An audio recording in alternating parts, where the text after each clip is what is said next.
Hi guys, Pushpa 2 trailer అయితే వచ్చేసింది. Trailer రివ్యూలోకి వెళ్తే అబ్బా ఏముంది భయ్య, అసలు నో వర్డ్స్ అంతే. ట్రైలర్లో ప్రతి సీను ప్రతి కట్టు మామూలుగా లేదు. ప్రొడక్షన్ వాల్యూస్ అయితే చాలా బాగా కనిపిస్తున్నాయి ట్రైలర్లో. విజువల్స్ అయితే అసలు మామూలుగా లేవు. ప్రతి విజువల్స్ ఐఫీస్లా ఉన్నాయి. ట్రైలర్లో చాలా పోర్షన్స్ చూపించారు. ప్రతి దానిలో ఒక డిఫరెంట్ స్టైల్లో ఉన్నాడు పుష్ప. అసలు ఆ కాస్ట్యూమ్ డిజైన్ అండ్ క్యారెక్టరైజేషన్ అయితే ఇచ్చి పడేశారు సుకుమార్ గారు. ట్రైలర్లో పుష్పరాజ్ 2 డిఫరెంట్ లుక్స్లో కనిపించారు. మూవీలో ఇంకా చాలా లుక్స్ ఉంటాయంట. మూవీలో జాతర సీన్ అయితే హైలైట్ అవబోతుందని అర్థమవుతుంది. బనావర్ సింగ్ షికావత్ క్యారెక్టర్ కూడా పుష్పకి ఏమాత్రం తగ్గకుండా ప్లాన్ చేశారు. ట్రైలర్లో జగపతి బాబు కూడా ఉన్నారు. అతన్ని మెయిన్ విలన్ లా చూపిస్తారనుకుంటా. శ్రీవల్లి క్యారెక్టర్ని కూడా చాలా బాగా ప్రెజెంట్ చేశారు.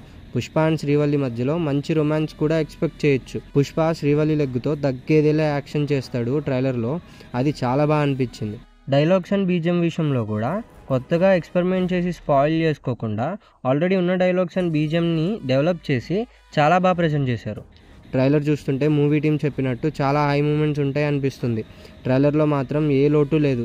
ది బెస్ట్ ట్రైలర్ కట్ ఇదైతే. పుష్ప 2కి ఉన్న క్రేజ్ ఈ ట్రైలర్తో డబుల్ అవుద్ది. ఈ మూవీ స్టాండర్డ్స్ చాలా హైలో ఉన్నాయి. ట్రైలర్ చూశాక నాకైతే మూవీ చూడాలి అనే ఎక్సైట్మెంట్ ఇంకా ఎక్కువైంది. మీరు ఇంకా ట్రైలర్ చూడకపోతే ఒక్కసారి వెళ్ళి చూసేయండి. అండ్ మీకు ఎలా అనిపించిందో కమెంట్ చేయండి. వీడియో నచ్చితే లైక్ చేసి సబ్స్క్రైబ్ చేసుకోండి. ఇలాంటి రివ్యూస్ అండ్ అప్డేట్స్ ఇంకా చాలా ఇస్తూ ఉంటా. Thank you for watching.